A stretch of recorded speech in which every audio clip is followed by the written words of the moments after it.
Ready to move in premium triplex villas at Kollur APR projects. కేంద్రంలో 400 plus సీట్లు గెలవాలని కేంద్రం ఆలోచిస్తా ఉంది. ఇంకో పక్క రాష్ట్రంలో 160 ప్లస్ సీట్లు రావాలి. 25 పార్లమెంట్లకు 25 రావాలి. ఇప్పుడే మధ్యాహ్నం నేను ప్రొద్దుటూరులో ఒక మీటింగ్ పెట్టాను. ఆ స్పందన చూస్తే కడప జిల్లాలో కూడా జగన్మోహన్ రెడ్డి చీటి చినిగిపోయింది. గెలవడు. నేను ఒకటి అడిగా, ఊ కిల్డ్ బాబాయ్ అని అడిగా, ఆన్సరే లేదు.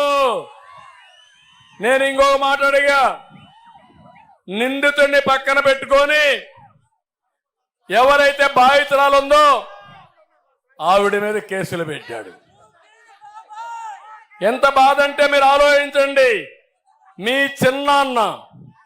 చిన్నాన్న చంపితే సిగ్గు లేకుండా ఎవరైతే చంపారో అతన్ని పెట్టుకొని తిరగడం అంటే ఇది న్యాయమా మీకు అని అడుగుతున్నా. అంటే చట్టాన్ని వెక్కిరించడం అవునా కాదా అని మిమ్మల్ని అడుగుతున్నా. ఇప్పుడు మా తమ్ముళ్ళు అంటున్నారు తాగునీళ్లు లేవు. ఎవడ కారణం దీనికి? పాలకులు అవునా కాదా? కర్నూలు పోతే ఆయన అంటున్న మంత్రాలయం నుంచి శ్రీకాకుళం వరకు, ఇచ్చాపురం వరకు అన్ని గ్రామాలు బాగు చేశానంటున్నాడు. కానీ ఈరోజు మీరు చూస్తా ఉంటే ఎక్కడ చూసినా ఖాళీ బిందెలతో స్వాగతం జగన్మోహన్ రెడ్డికి. నిరసనలు అంటే చేతగాని ప్రభుత్వంలో మంచినీళ్లు, త్రాగునీళ్లు ఇవ్వలేక చతికిలబడ్డారు. కడాన పేదల జీవితం భయంకరంగా తయారైంది.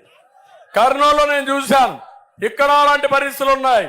కర్నూలులో వారానికి ఒకసారి నీళ్లు వస్తాయి, స్నానాలు చేయడం మానేసి. కానీ ఈరోజు మీరు చూస్తా ఉంటే ఎక్కడ చూసినా ఖాళీ బిందెలతో స్వాగతం జగన్మోహన్ రెడ్డికి. నిరసనలు అంటే చేతగాని ప్రభుత్వంలో మంచినీళ్లు, త్రాగునీళ్లు ఇవ్వలేక చతికిలబడ్డారు. కడాన పేదల జీవితం భయంకరంగా తయారైంది. కర్నూలులో నేను చూశాను, ఇక్కడ అలాంటి పరిస్థితులు ఉన్నాయి. కర్నూలులో వారానికి ఒకసారి నీళ్లు వస్తాయి, స్నానాలు చేయడం మానేశారు, పెళ్లిళ్ళు చేసుకోవడం మానేశారు. ఎందుకు? పెళ్లిళ్ళు చేస్తే 10 మందిని పిలవాలి, పిలిస్తే నీళ్లు కావాలి. నీళ్లు లేవు కాబట్టి పెళ్లిళ్ళు మానేశారు, తాగడం కూడా నీళ్లు మానేశారు. నేను అడుగుతున్నా జగన్మోహన్ రెడ్డిని, నువ్వు కడుక్కోవడానికి కూడా నీళ్లు లేవు ఇక్కడ ఈ రాష్ట్రంలో. సుమన్ టీవీలో మీ పర్సనల్ అండ్ బిజినెస్ ప్రమోషన్స్ కోసం కింది నెంబర్కి కాంటాక్ట్ చేయండి.